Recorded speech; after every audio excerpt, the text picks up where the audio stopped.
Boa tarde, pessoal. Boa tarde, sejam todos bem-vindos aí à nossa aula de hoje. Vocês estão visualizando meus slides? Sim. Então, né? Tranquilo, então. Bem, pessoal, hoje nós vamos dar continuidade aí ao conteúdo de forragicultura, né? E aí, daquele cronograma que a gente vem trabalhando, né? Nós hoje trabalharemos um pouco de botânica e um pouco de fisiologia de plantas forrageiras. Bom, qualquer dúvida que vocês tiverem durante a aula, vocês parem, perguntem, porque aí a gente vai parando, vai tirando as dúvidas, vai comentando, vai esclarecendo aí todos os fatores que devem aí, todas as dúvidas que vocês tiverem aí ao longo da aula, tá bom? Tranquilo?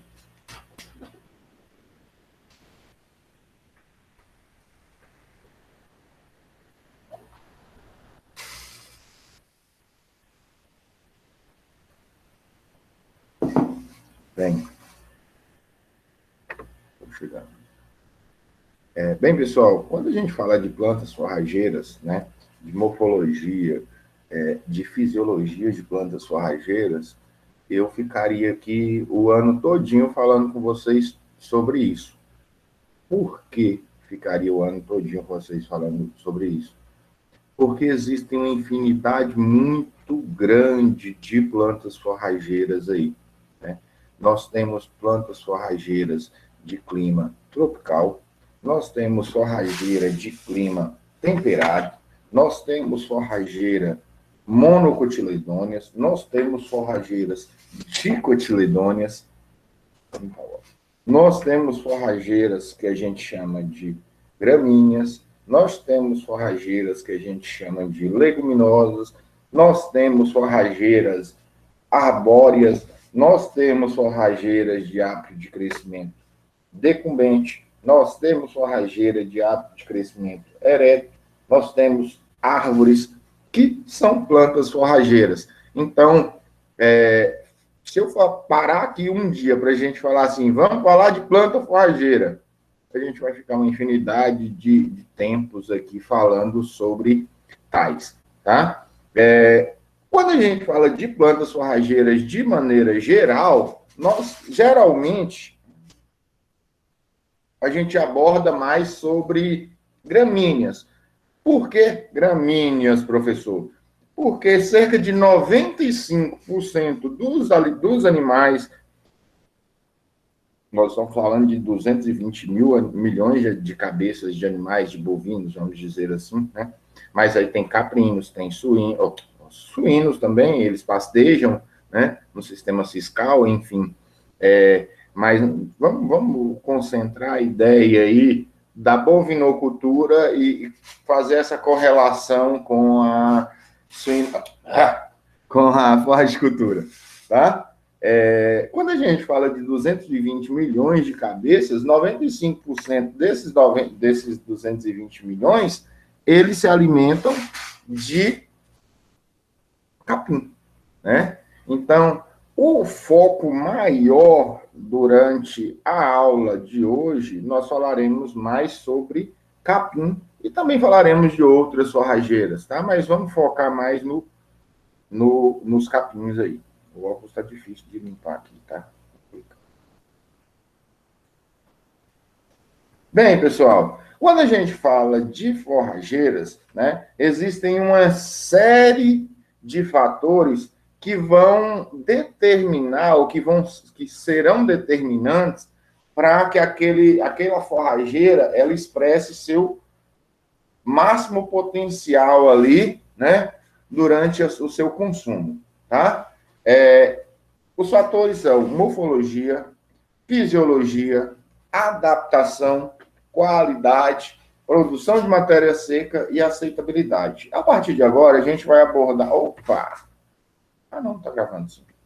A partir de agora, a gente vai abordar sobre cada um desses fatores aí que compõem, né, as plantas forrageiras. Como a gente já tinha falado, existem uma infinidade de plantas forrageiras de hábitos de crescimento diversos, né? que a gente conhece. É muito da hora, eu tô falando, tem um entrando, e aí você para o que está falando. Mas vamos lá. Existem uma infinidade de forrageiras aí que a gente conhece, né? Que serve, entre aspas, de alimento para o gado, né?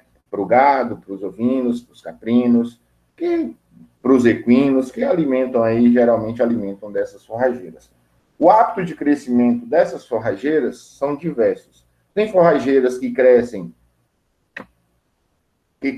de maneira ereta, né? Aí que a gente fala que é o crescimento das forrageiras. Nas gramíneas, a gente fala que é um hábito de crescimento cespitoso, tá?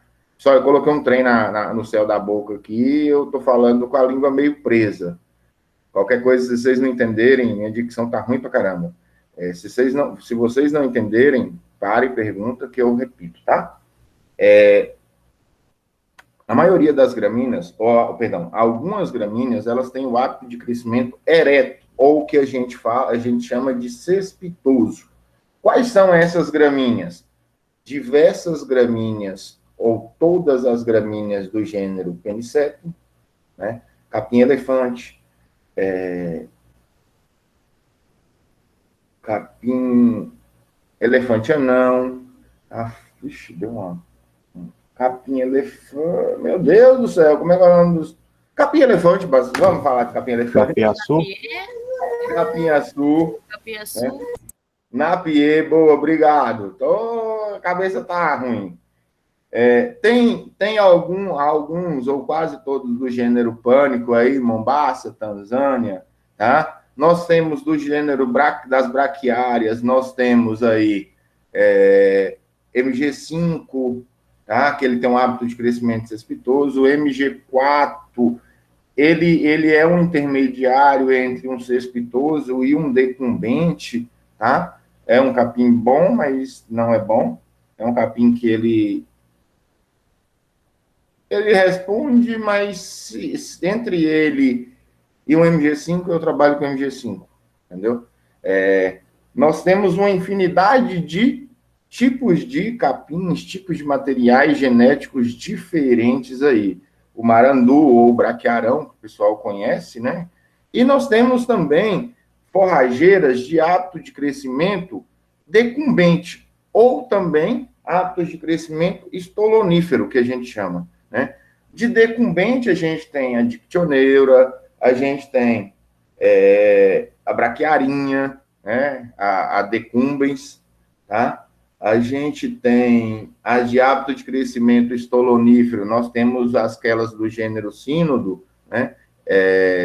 Costicróis, nós temos aí Costicróis, Tifton 85, Tifton 68, Estrela Africana, tá?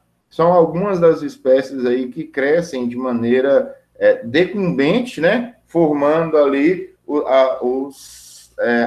crescendo ali, formando através dos estolões que desenvolvem ali nessa planta, tá? Essa aí, a morfologia da planta, geralmente, essa morfologia das gramíneas, tá? Elas crescem de formas alternadas às folhas. São folhas lanceoladas, né? As imagens aqui, a imagem não está dando para visualizar tão legal, mas toda gramínea, ou todo perfilho de uma gramínea, ela cresce de maneira formando o que a gente chama de um perfilho. Não sei se vocês assistiram às aulas que eu coloquei lá, né? E essas folhas, elas crescem de maneira alternada, tá? O que acontece com as folhas das gramíneas? Deixa eu desenhar, como eu sou um ótimo desenhista, vou fazer um desenho aqui de uma gramínea. Desenhar em vermelho, o slide já está. Sistema radicular das gramíneas, fasciculado, né?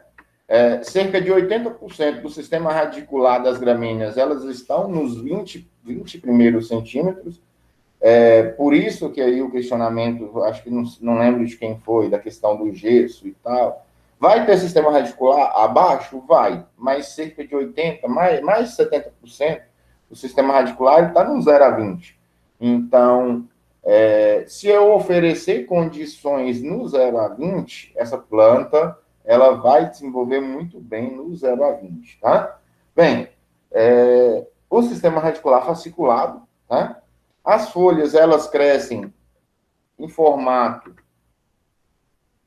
de lanças, né? Elas são lanceoladas, tá? E elas vão crescendo de maneira alternada em números de, geralmente, as plantas forrageiras, elas vão ter em torno de 5 até 7 folhas completas, tá? O que seria uma folha completa? Uma folha completa, ela vai crescer e vai expor o que a gente chama de lígula, que é uma estrutura presente ali na maioria das forrageiras quando ela se expande totalmente. O que é isso importante? Por que isso é importante saber dentro de uma gramínea? Porque as gramíneas, elas crescem, elas vão atingir uma determinada idade de vida, né, uma duração de vida daquelas folhas, e a partir disso elas começam a entrar em senescência, ou morrer, basicamente. Tá? Quando elas morrem, uma outra folha tende a surgir, que são as folhas que a gente chama, que elas estão em expansão, tá? Qual a importância de eu saber isso, professor? O que isso vai mudar a minha vida? Bem, como a gente sabe, as plantas, elas são autotróficas. Não vai, a língua está travando.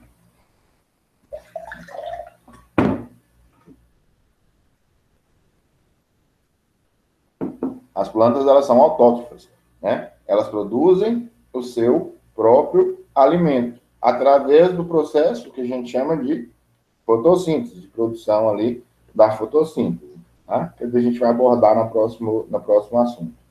Quando elas absorvem, essas folhas que a gente diz que elas estão em expansão, tá?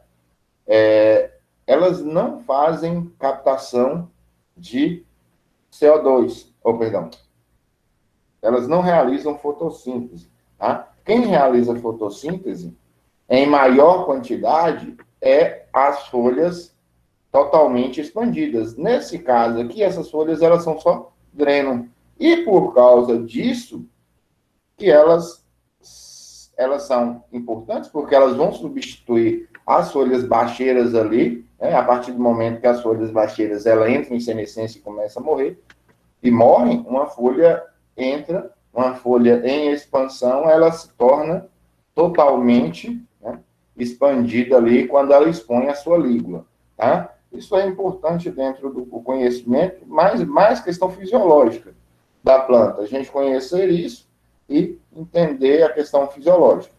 Como eu disse, isso é questão de gramínea. As leguminosas têm folhas trifolioladas, têm folhas completas, tem leguminosas de sistema, geralmente, sistema radicular das leguminosas é pivotante, né? Tem algumas que são arbustivas, tem outras que são arbóreas, tá? Tem outras, geralmente, a grande maioria delas tem hábito de crescimento ereto, mas existem algumas forrageiras, como o capim, como o estilosante, como o amendoim forrageiro, que tem que ele vai... Não, estilosante não, perdão. O amendoim forrageiro, que ele já tem esse hábito de crescimento decumbente, ele vai fechando, né, a área. Então, falar de morfologia, às vezes, de plantas forrageiras, é chover no molhado, porque aula de morfologia vocês já tiveram. O que vocês precisam entender é que as plantas forrageiras, de maneira geral, vocês precisam conhecer as plantas forrageiras e saberem a importância de se trabalhar com cada uma delas. Como a gente estava falando anteriormente em relação à fisiologia dessas plantas forrageiras, né, as plantas forrageiras, ou as plantas, de maneira geral, elas têm a capacidade de produzir seu próprio alimento através do processo fotossintético, que a gente já cansou de estudar dentro da disciplina de fisiologia vegetal, né? Então, eu não vou ficar aqui adentrando, falando que o último composto formado por uma planta C3 é o oxalacetato, né? O último composto formado pela planta, enfim, C4 é o oxalacetato, C3 é o ácido málico, né? Eu não vou ficar entrando aqui para falar sobre isso para vocês. Eu quero que vocês entendam que, dentre as plantas forrageiras, existem aquelas de clima tropical, existem aquelas de clima temperado, né? Deixa eu ver se é uma... Não, lá na frente. Existem aquelas de clima tropical, adaptadas ao clima tropical, adaptadas aos climas temperados, né? E essas aí têm fisiologias diferentes. Essas plantas, elas possuem fisiologia diferente, né? Mas isso é importante por quê? Porque a partir do processo fotossintético, né, essa energia aí produzida em formato de ATPs, perdão, essa energia produzida aí em formato de ATP será transformada, né, será modificada para o crescimento foliar, para o crescimento radicular, para o crescimento do pseudocolmo ali, ou do colmo, como queira, dependendo da planta forrageira, ou do tronco, enfim. Tá? E isso aí servirá de alimento para os animais que consomem essas plantas forrageiras. Tá? Então, conhecer a fisiologia da planta, conhecer de fisiologia,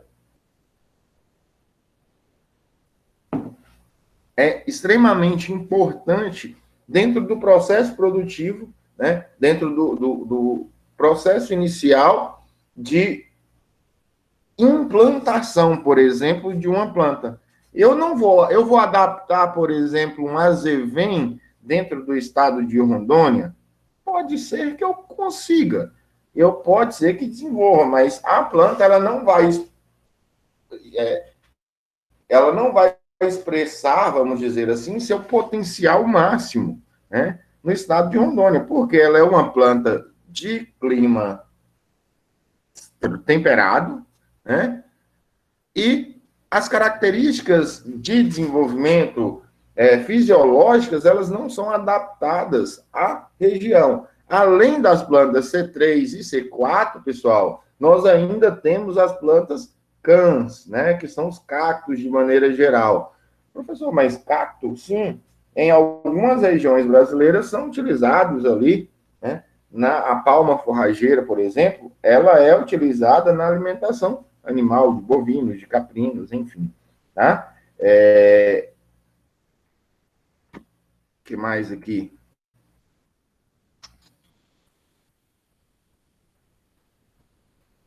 O porte. O porte. Cada planta tem um porte diferente, tem um tamanho diferente, né? Tem plantas que elas crescem muito. A gente já falou aí na primeira aula, não sei se vocês lembram, sobre a questão dos ovinos, todo mundo estava aí, lembra? Tem alguém que não lembra? A gente... Tem alguém que não lembra? Todo mundo lembra, né? A gente tem que adaptar, conhecer o porte da planta também, para introduzir dentro de uma propriedade, para que aquele animal ele consiga aproveitar esse material o máximo possível, né? Então, e o porte também ele vai ser bastante importante. Durante o processo de escolha, durante o processo de implantação de uma planta, de implantação de uma planta forrageira dentro da sua propriedade, a gente tem que escolher a forrageira mais adaptada, né, às condições da sua propriedade. Aí a gente vai falar mais à frente dos fatores edafoclimáticos, né, em relação ao clima, em relação ao solo, em relação em relação ao clima, em relação ao solo, tá? Perdão. Nós temos que optar dentro da propriedade, dentro da cidade, dentro da propriedade rural, né? Nós temos que optar por forrageiras, por exemplo, que elas têm uma tolerância, não digo resistência, mas uma tolerância a determinados tipos de pragas, que pode acontecer na sua região. A cigarrinha é um grande exemplo desse tipo de praga, né? A cigarrinha é uma praga que ela está presente em 100% dos municípios brasileiros, tá? Elas podem atuar de maneira mais severa ou menos severa. E aí, essa cigarrinha, né, ela vai consumir boa parte boa parte da seiva dessa planta, consequentemente, essa planta ela vai acabar morrendo, ela vai acabar não produzindo tanto que ela poderia produzir. Bem, a gente tem que escolher forrageiras que adaptam a fertilidade do nosso solo. Eu não posso optar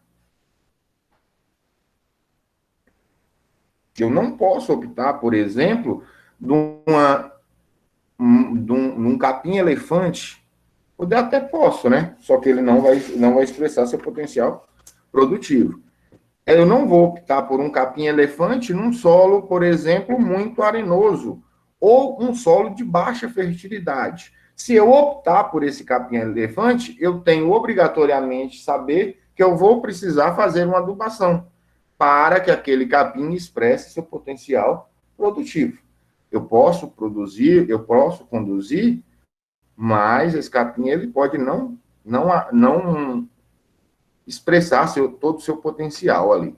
Bem, quando a gente, em relação ao ambiente, por exemplo, na escolha de uma planta forrageira, em regiões que a grande parte das áreas produtivas, né, errado, a gente sabe que é errado, que essas propriedades, elas deveriam respeitar os APPs, né, porém, a grande maioria, ou grande parte das propriedades rurais, não tem isso. Eles não respeitam esse APP. A gente sabe que isso é errado. Estou falando que a gente sabe que é errado, né? Mas, infelizmente, a gente sabe do erro, mas a gente sabe também da realidade. E, por exemplo, nessas áreas que deveriam ser de APPs, geralmente ocorre inundação de áreas em determinadas épocas do ano, na época mais chuvosa do ano, né? Esses rios transbordam e essas áreas ficam alagadas. Eu não posso colocar forrageiras que elas não se desenvolvem nessas regiões. Nessas regiões vão desenvolver qualquer tipo de forrageira, só que na época das águas, as outras forrageiras, por exemplo, que não são, por exemplo... Ai, meu Deus do céu, a cabeça está ruim hoje. Vou lembrar, depois eu falo. Na aula de implantação eu falo dela. Tá? Existem forrageiras que são adaptadas a essa situação, a esse processo de alagamento. Então, eu tenho que optar por essas forrageiras, por mais que a área é produtiva, que o solo é bom, eu tenho que adaptar a essas condições. Tranquilo? Bem, quando a gente fala de forrageira, de maneira geral, tá? Quando a gente fala de forrageira de maneira geral, nosso cliente final, ele tem que estar satisfeito, né? A gente tem uma grande vantagem ali, que os bovinos, eles não competem, entre aspas, diretamente por alimentos, né, com nós humanos. Porque eles tiveram essa capacidade de adaptação ali, que principalmente é esse crescimento ruminal, esse crescimento do rumen, esse desenvolvimento do rumen ali, e dos micro-organismos que floram essa fauna aí, perdão, essa fauna ali ruminal, né? Esses micro-organismos, eles são capazes de degradar esse capim, né? E transformar isso aí em nutrientes para que esses animais eles absorvam, eles cresçam e desenvolvam, né?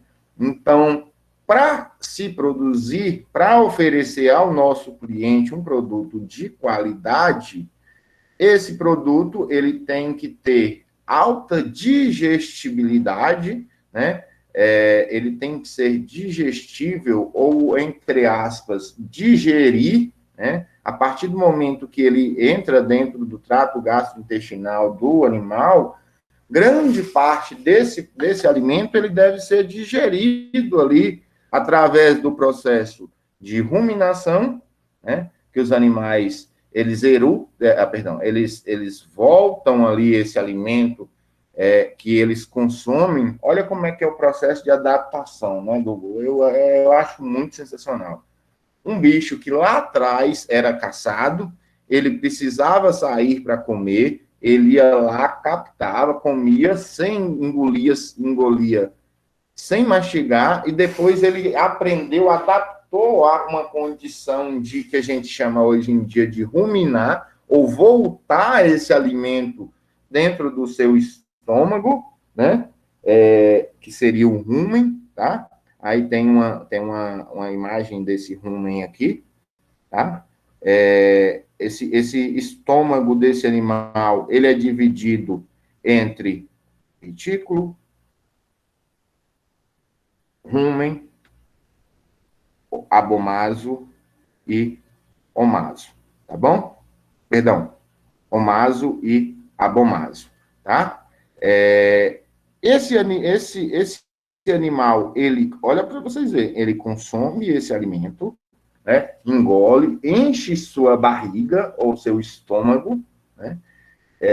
A partir do momento que ele consumiu, ele vai, entre aspas, se esconder, ou vai deitar, ou vai descansar, e ali ele começa a voltar esse alimento que ele engoliu, né, para a sua boca, e através do processo que a gente chama de ruminação, ele começa a quebrar, ou partir, rasgar, em tamanhos menores aí, essa fibra que ele acabou engolindo durante o processo ali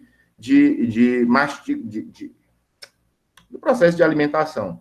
A partir do momento que ele rumina por várias vezes, e esse alimento, né, esse produto, no caso, as gramíneas, elas atingem tamanho de partícula menor, elas vão passar aí para o omaso e para o abomaso posteriormente. Logicamente, quanto maior é a quantidade quanto menor é a partícula, maior é a área de contato, maior é a capacidade de atuação dos micro-organismos, consequentemente, quase que, entre aspas, tudo desse alimento ele vai ser digerido. A gente sabe, a gente aprendeu lá de morfofisiologia, fisiologia de plantas, que uma planta ela é composta por a parede celular, né, dessa planta, ela é composta por celulose, hemicelulose e lignina. A fração lignina, ela não vai ser digerida. Quanto menor é a quantidade de lignina dentro de um alimento, então, melhor é a nossa digestibilidade, ou maior é a digestibilidade, tá? Então, plantas muito velhas, né, que a gente chama de plantas passadas, ela vai ter uma digestibilidade menor. Isso aí vai interferir no consumo, porque quanto menor é a digestibilidade, maior é o tempo que esse animal ele vai demorar para fazer esse processo de quebra, né, de ruminação ali e, consequentemente, expulsão dessa fração não consumida ali no trato, não consumida ou não absorvida, perdão, no trato gastrointestinal, né? No primeiro a ruminação, né? Depois ali esse excesso ou esse alimento de má qualidade, ele vai ser expulsado lá nas fezes desse animal. Então, quanto melhor a digestibilidade, entre aspas, menor é o consumo. Porque nós vamos optar, vai acontecer dois processos ali. Falando sozinho? Eu estou viajando demais, não, vocês estão aí. Então, começo a falar, olha o slide e vou falando. O que acontece? O que eu estava falando? Ah, tá, lembrei. Quando esse animal vai consumindo, se o material ele tem baixa digestibilidade, vocês concordam comigo que ele vai precisar comer, vai encher o rumen, só que ele não vai atingir as suas necessidades fisiológicas em relação à quantidade de nutrientes. Por quê? Porque nós temos uma fração de lignina alta, né, e baixa concentração aí de nutrientes digestíveis. Consequentemente, esse animal ele vai falar, pô, tô cheio, tenho que parar de comer. Se esse material ele tem alta digestibilidade, ele vai entrar lá, vai chegar um momento lá no hipotálamo dele, que a partir do momento que esse material é digerido, tá? A partir do momento que ocorre essa digestão desse material ali dentro do trato gastrointestinal desse animal, vai dar um alerta lá no hipotálamo e falar, ó, posso parar, já tô cheio, tá? Então, isso vai depender da qualidade do seu alimento que você está trabalhando e também da disponibilidade desse alimento. E essa disponibilidade desse alimento é avaliado com a produção de matéria seca dentro do processo produtivo, né? Essa produção de matéria seca é o quanto de massa seca temos disponível para aqueles animais, tá? Isso aí é medido utilizando do quadrado. Depois aí nós temos a imagem do quadrado, né? Isso aqui, para ver a produção de massa seca dentro de uma área, eu faço a utilização desse quadrado, que depois eu vou explicar para vocês ali, quando a gente falar de manejo de pastagem, né? Como é que é feito, como é que é utilizado. Eu tenho até um quadrado aqui, que eu utilizo, não sei se vocês conseguem visualizar, não sei se vocês estão visualizando? Sim, professor. Esse quadrado a gente utiliza no campo mesmo, para que a gente faça essa medição, né, da quantidade de forragem disponível, ou que a gente chama de oferta de forragem, que a gente já falou lá na primeira aula da gente, né, sobre a oferta de forragem disponível dentro de uma área. Tá? Desse jeito que ele está fazendo aqui, ele está avaliando só a quantidade de massa disponível, a massa da área. Qual é a produção de forragem dentro da área? Não é a oferta de forragem, tá bom? É diferente, que a gente vai falar depois. Tá? Bem, como a gente já falou, nossos clientes, eles têm que aceitar aquele alimento, né? Eu não vou oferecer ao animal um alimento que ele não aceite. Por exemplo, eu oferecer uma silagem de cana para o bovino, tem suas desvantagens, porque parte dessa silagem, durante o processo de produção dessa silagem, ocorre uma fermentação que a gente chama de acética, né? E não a fermentação lática, que é o interessante para a qualidade da silagem. E esse cheiro de acético, ele, às vezes, ele pode vir a embebedar mesmo o animal, essa produção alcoólica ali. Então, o animal meio que, se tiver outra coisa, ele não come essa ração. Ele vai preferir ficar com fome durante aquele momento e depois, aquela silagem, tá? E depois ele ir consumir outra coisa.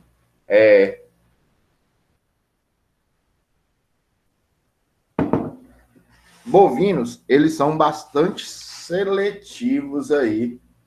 Perdão. Bovinos, eles são pouco seletivos no processo aí, no processo de seleção, tá? Logicamente, se tiver uma ração e se tiver uma forrageira, eles vão optar pela ração, pelo concentrado, né? Mas se você misturar bem esse material, eles consomem tranquilamente. Os ovinos, eles são muito melindrosos. Os caprinos, mais ainda, em relação a seletivo. Ele vai consumir a ração, basicamente, por mais que você... ele vai consumir a ração, ele vai consumir o concentrado, e se ele ainda tiver com fome, ele vai consumir a silagem, tá? É mais complicado aí o trato com os ovinos e caprinos. Quando a gente fala de características de planta forrageira, a gente tem que pensar em três coisas. Primeiro, valor nutritivo daquele material, que isso aí a gente não consegue, às vezes, mexer, né? O valor nutritivo da forrageira em si, tá? A gente não vai conseguir mexer nele. A sua capacidade de recuperação após a desfolha. Uma espécie forrageira, pessoal, a gente vou fazer minha plantinha de capim aqui, novamente, né? Essa planta forrageira, vocês já ouviram, provavelmente alguém aí que é da roça, já ouviram eu tenho que tirar o gado do pasto, né? Que a gente chama de altura de saída daqueles animais. Por que eu tenho que ter uma altura mínima de saída, né? Dentro do meu pasto? Porque quando eu tiro ainda esse gado desse meu pasto com altura de saída X, eu tenho material com potencial para realizar o que a gente chama de fotossíntese. Então, eu respeitando a altura dessa altura de saída, esse material ele não vai precisar usar, essa planta ela não vai precisar usar das reservas que ela tem. Ela vai fazer fotossíntese, vai continuar fazendo, na verdade, fotossíntese e captando mais energia, produzindo mais energia para a planta, para o desenvolvimento da planta, tá? Quando eu faço isso, eu consigo perenidade, né, dessa cobertura vegetal dentro dessa minha área e consigo manter ou oferecer à planta uma capacidade de recuperação ali. Tá? A gente já falou das pastagens tropicais, né? Elas são basicamente aí C4, basicamente as gramíneas elas são C4, e é muito mais barato oferecer 1 quilo de matéria seca de capim do que 1 quilo de matéria seca de concentrado. Apesar sem considerar a quantidade de nutrientes presentes dentro de cada um, mas 1 quilo de matéria seca de concentrado é muito mais caro do que 1 quilo de matéria seca de capim. Eu estou falando de 1,20, 1,50, depende muito do material que você está oferecendo, da dieta que você está oferecendo. Isso do concentrado. Eu estou falando de 5 centavos de reais, tá? 1 quilo de matéria seca de capim, ou até menos, 3 centavos, vai depender do sistema de produção. Então, como a gente já falou, é muito mais fácil alimentar esses animais com a pastagem. E a gente sabe que esse material, eles não competem, né, com a alimentação humana. O humano, ele não vai consumir esse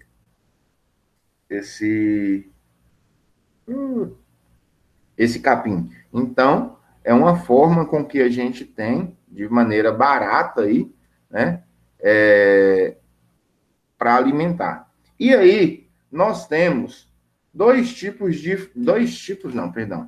Nós temos basicamente as pastagens naturais para oferecer a esses animais, né, que são divididas em nativas e naturais, vamos dizer assim, que praticamente é a mesma coisa, né? As naturais são aqueles capim, por exemplo, um capim gordura, que ele adaptou na região e ele cresce ali, basicamente. Temos as pastagens, ou as gramíneas, por exemplo, do Pantanal, que são, né, as forrageiras presentes lá, o material disponível dentro do Pantanal, por exemplo. E nós temos também as pastagens cultivadas, né? Essas pastagens cultivadas, elas são basicamente o que é utilizado hoje no Brasil. Não em sua totalidade, porque tem região, por exemplo, o Pantanal, que a gente basicamente as pastagens naturais. Elas têm um menor potencial produtivo em relação as pastagens cultivadas. Entretanto, ela tem qualidade também, tá? As pastagens cultivadas, né? Ela tem suas N vantagens em relação às pastagens naturais, em relação à valorização da terra, maior capacidade de suporte dentro da área de pastagem, né?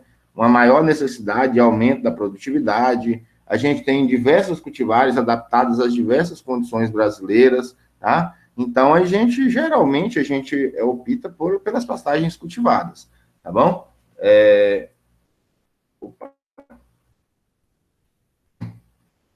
Aqui algumas imagens, né, de passagem, por exemplo, de pastagens nativas ali na região do Pantanal, pastagens cultivadas.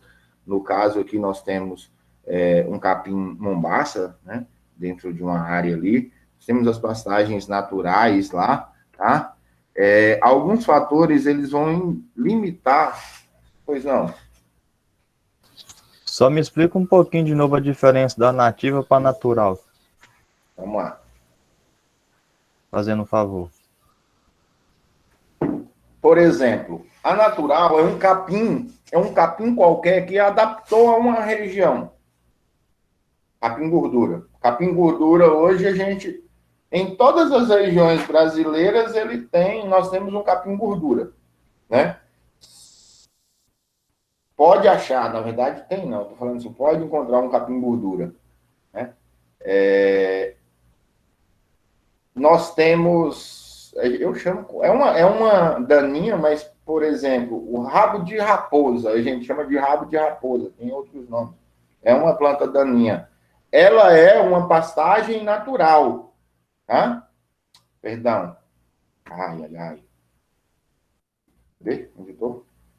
Ela é uma pastagem natural, ela está lá presente. Nós temos pastagens nativas, que são capins específicos que nascem na região do Pantanal. Forrageiras que, por exemplo, na região do Pantanal, ou numa região alagada, na região do Cerrado, tá? Nós temos as pastagens típicas daquela região. A gente dá o exemplo do Pantanal, que é um bioma muito bem típico de Pantanal, né? Ele tem as características dele. Tem as pastagens que são do Pantanal, né? E tem outras pastagens que nós temos disponíveis ali, que elas estão ali disponíveis. O animal vai consumir? Se não tiver outro, ele vai. Geralmente, essas pastagens naturais, hoje em dia, na maioria das propriedades rurais, elas são consideradas pragas. São plantas invasoras, na verdade, tá? Dentro do sistema de produção. Não sei se deu para entender bem.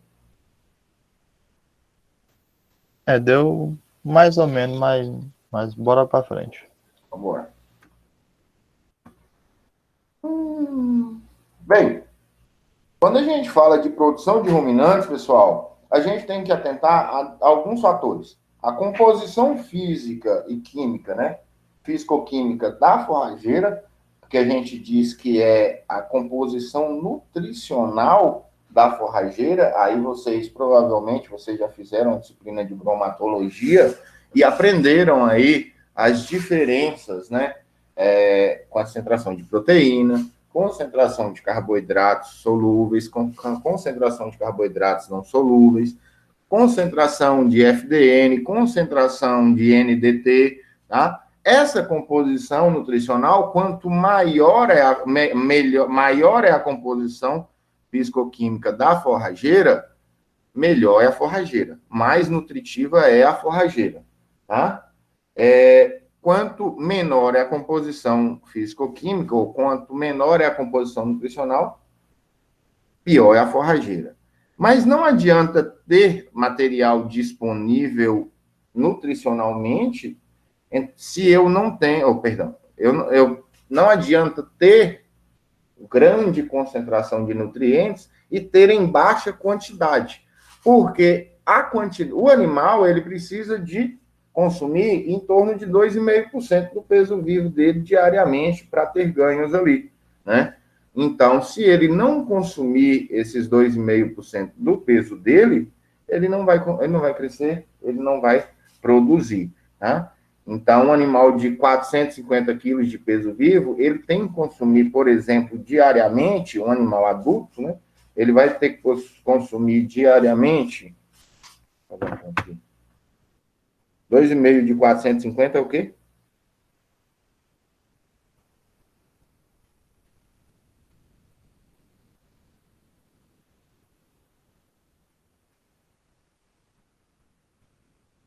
11 quilos aí de matéria seca, que não 11 quilos de matéria seca dia, 11,25 quilos de matéria seca dia, que não quer dizer que é 11 quilos de capim, não, é 11 quilos de matéria seca. A pastagem, ela tem em média 22, 21% de matéria seca, né? Então,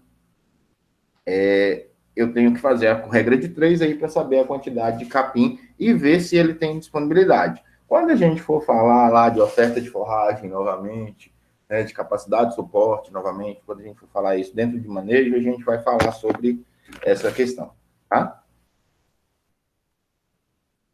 Então, a gente precisa em quantidade de material e também em qualidade para que esse animal ele expresse todo o seu potencial produtivo. Se eu tenho em qualidade e em quantidade suficiente, eu vou ter resposta animal. Se eu não tenho,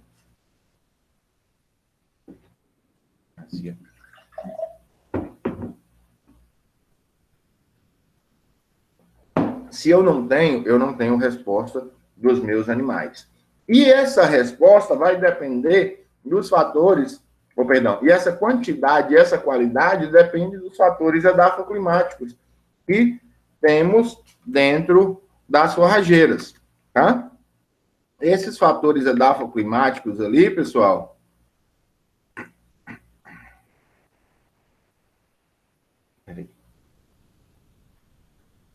esses fatores edafoclimáticos, tá? Eles são bem diversos. Vamos falar primeiro dos fatores climáticos.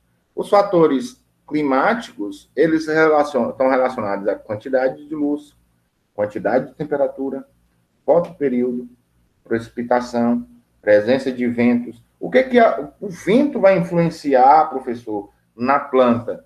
Se existe uma grande quantidade de vento, vai existir uma maior evapotranspiração das plantas. E as plantas, elas perdem mais água ali com a maior concentração de vento. Tá? Consequentemente, ela vai precisar de uma maior disponibilidade de água. Tá? Seja por precipitação pela chuva ou irrigada. Concentração de luz, planta C3 e planta C4, né? Por exemplo, nós temos aqui a região centro-oeste, tá? A região centro-oeste ali, que nós temos região que é subtropical, né? Região que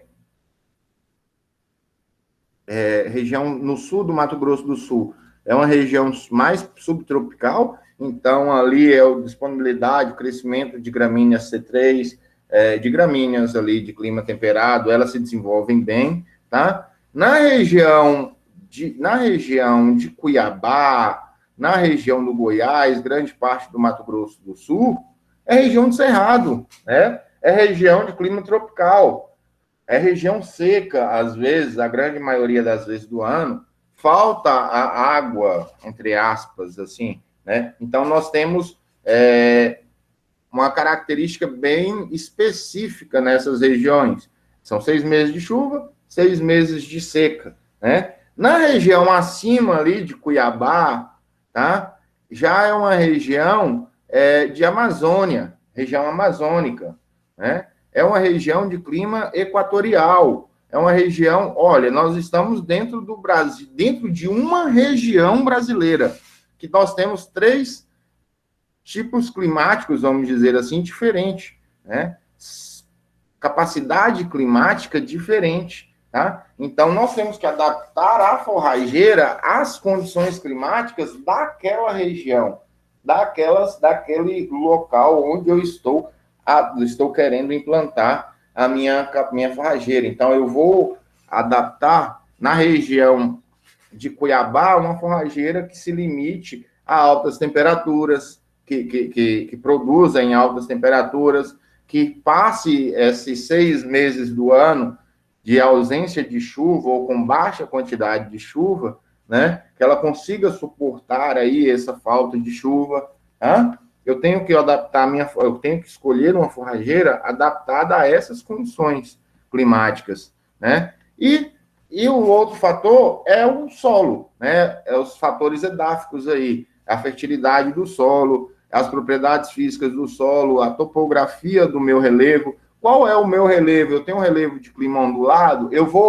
se eu tenho um relevo de clima ondulado, eu recomendo não optar por forrageiras de crescimento, de hábito de crescimento cespitoso, porque o que vai acontecer? Processo erosivo bem rápido, né? A presença da erosão, ela vai ocorrer ali, porque essa planta crescendo de forma não rasteira, ela não consegue fechar ali o solo. Então, eu tenho que escolher a forrageira de acordo com a minha topografia, com a propriedade física do solo, né? Se é um solo arenoso, se é um solo argiloso, tá? Eu tenho que fazer a escolha das minhas forrageiras em cima da fertilidade do meu solo, se é um solo que tem ou não quantidade de nutrientes suficientes ali, tá? A espécie forrageira escolhida, ela tem que ter potencial genético, tem que ser adaptada, tem que competir, tem que ter boa aceitabilidade, tá? Não adianta nada se meu cliente ele não gostar daquele produto que eu estou oferecendo para ele, né? Seja bovino, seja caprino, seja equino, né? O equino, por exemplo, ele não consome de jeito nenhum, só se estiver passando fome, as braquiárias. Não consome de jeito nenhum braquiária, tá? Ele prefere um mombaça, um capim assim, tá? Então, eu vou fazer um piquete, ou um tifton, eu vou fazer um piquete, ou alguns piquetes para o meu capim, eu vou plantar braquiária? Não, porque ele não vai consumir, tá? Eu tenho que optar por uma forrageira que ele consuma ali, tá? Outro fator que vai influenciar é o manejo, né? Qual vai ser o tipo de pastejo utilizado? Qual vai ser o tipo de animal utilizado? Haverá fertilização? Qual vai ser a taxa de lotação dentro da minha propriedade, né?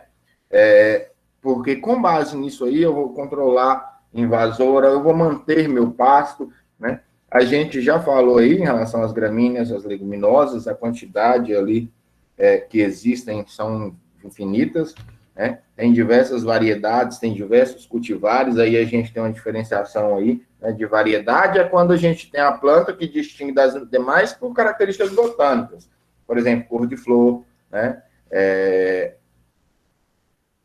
Cor de flor, porte, quantidade de produção, tá? Isso aí a gente tem variedades imensas. E cultivares, a gente tem diversos cultivares de soja diferentes, por exemplo, né?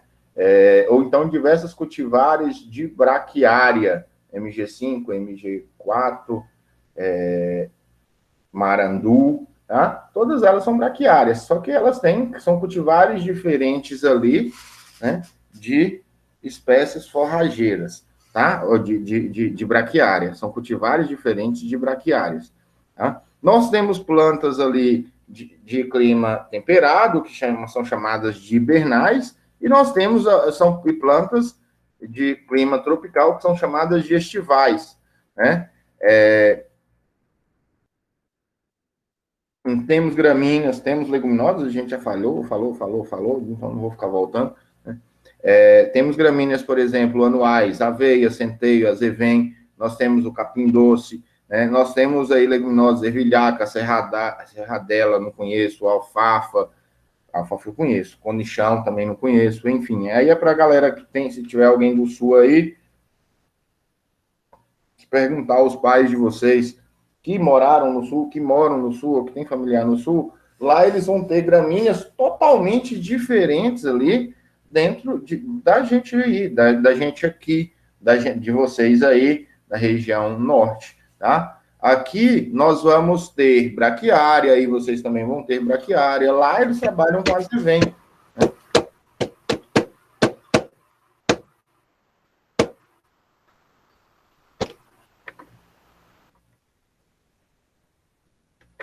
Oi, Daniel, quer falar alguma coisa? Foi mal, professor. Apertei no botão errado aqui. Eu acho que fez até um barulho aí, né? Fez. Tá, não tem problema não. Foi mal, desculpa. Tem erro não, tá? Então, pessoal,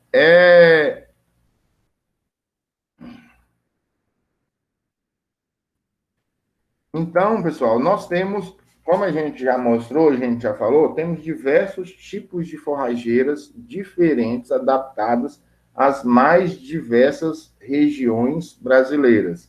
Qual é a melhor, professor? Aqui eu tenho disponível dentro da minha propriedade em quantidade e qualidade, tá?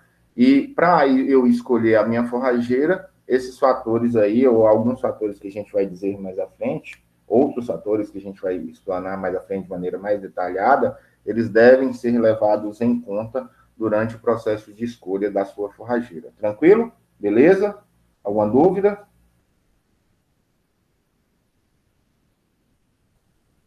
Nenhuma? Tranquilo, professor, por enquanto. Então era isso, galera. Era isso, ainda foi até rápido. Tudo Já que não 100%. Já que não tem nenhuma dúvida, vocês estão liberados, então. A gente vai encerrando por aqui hoje. Tá bom? Tá Sim, bom, então. professor. Pois não? Beleza, professor.